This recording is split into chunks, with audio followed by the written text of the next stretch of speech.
Ini maksudnya nih, yang ngarahin bendanya kok siapa ya?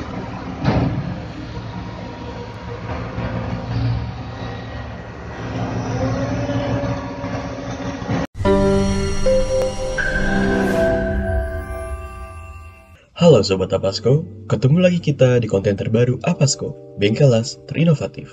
Kali ini, gue akan membawakan sebuah konten yang berbeda, yaitu cara membuat ruangan dari kontainer bekas.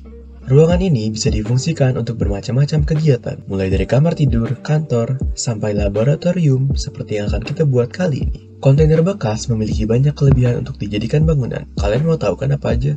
Cus simak video berikut ini. Pembuatan ruangan menggunakan kontainer bekas itu gampang-gampang sulit. Hal pertama yang kita harus lakukan adalah mencari kontainer bekasnya dulu. Kontainer ini banyak ditemukan di daerah pergudangan atau kawasan dekat pelabuhan. Kondisi kontainer bekas pun banyak jenisnya, mulai dari ukurannya. Ada yang berukuran 40 feet dan 20 feet.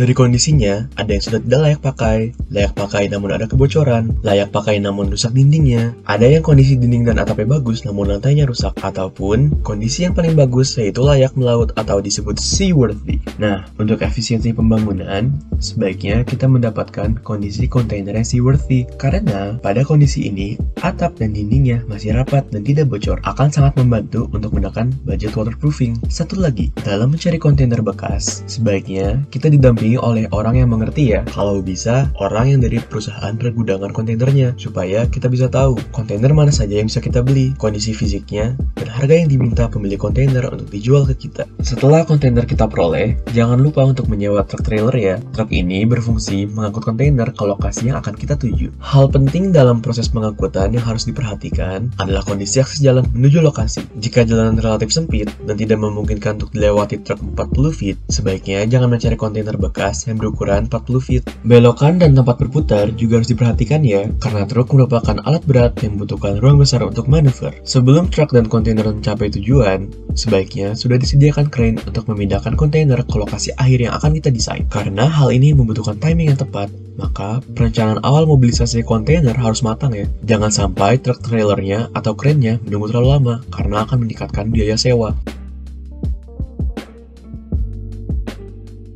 Setelah kontainer diletakkan di posisi akhirnya, dimulailah pekerjaan renovasi kontainer tersebut. Hal pertama yang dilakukan adalah proses pembersihan bagian dalam serta pemotongan dinding untuk akses pintu dan jendela. Setelah plot area pintu dan jendela selesai dibuka, pekerjaan pemasangan aluminium dapat dilakukan untuk menutup lubang pada dinding kontainer. Karena terbuat dari besi, kontainer ini akan meneruskan panas sinar matahari, sehingga suhu di dalam ruangan akan sangat panas pada siang hari. Untuk itu, sebaiknya diberikan insulator di bagian dinding kontainer. Dinding ini dapat berupa lapisan styrofoam ataupun glass wool yang ditempel di antara dinding besi kontainer dengan dinding baru yang dibuat di lapisan dalam kontainer. Pada awalnya, bagian lantai kontainer terbuat dari kayu. Untuk mendapatkan fungsi yang kokoh dan lebih baik, lantai itu dapat langsung dilapisi oleh keramik. Caranya bisa dengan langsung ditempel atau menggunakan aduan mortar sebagai perekat. Setelah renovasi bagian dalam menyisakan pekerjaan finishing, dinding luar kontainer dapat dilapisi cat sesuai dengan warna yang diinginkan. Proses pelapisan dinding luar diawali dengan pendempulan untuk merapikan kondisi dinding yang cacat. Setelah itu,